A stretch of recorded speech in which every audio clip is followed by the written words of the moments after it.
A man or a woman who fantasize sexual thoughts. Now, scholars have differed. Schools of thought said that he's sinful all the way because he's bringing these thoughts to himself. Other school of thought said, no, we have the principle which is mentioned by the Prophet ﷺ, that Allah has forgiven, has pardoned my ummah for my sake for whatever intrusive thoughts that they have, as long as they do not talk about it or act upon it.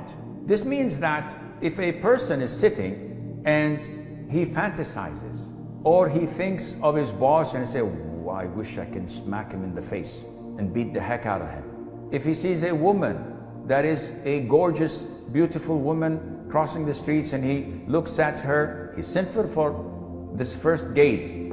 But if thoughts go into his mind and he doesn't talk about it and he doesn't act upon it, he's not sinful for such thoughts, because the Prophet had told us ﷺ that Allah has pardoned our ummah for his sake. Now the question is, what if this person, man or woman, had discharge? We know that there are different types of discharge that come out of a person's private parts. So for a woman, it's either vaginal discharges, which are 24/7 continuous coming, and the most authentic opinion is that this is pure and does not nullify wudu. It takes the same ruling as sweat.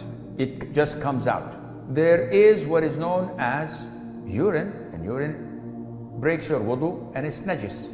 There is also what is known as madhi, prostatic fluid, and this comes whenever someone is in situations of intimacy, flirting, or thinking about sexual thoughts. This madhi or prostatic fluid is emitted. This breaks wudu and it is najis.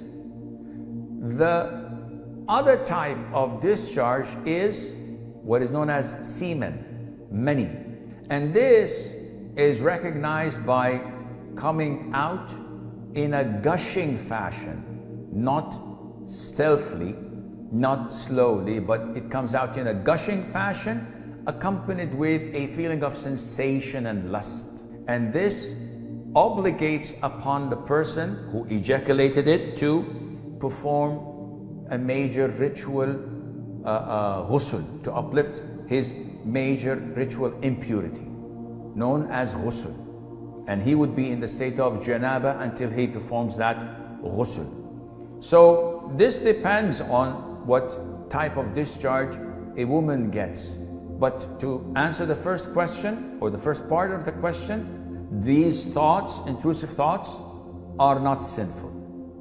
Are they recommended, Sheikh? No, of course not. It's best for you to stop it, because Satan may utilize them, not in the near future, but later on, when he starts building scenarios in your head. If I did this, if he did this, if she did that, and then it would make one's evil soul look up to it and say, when would that happen? So this is definitely not a good thing to do.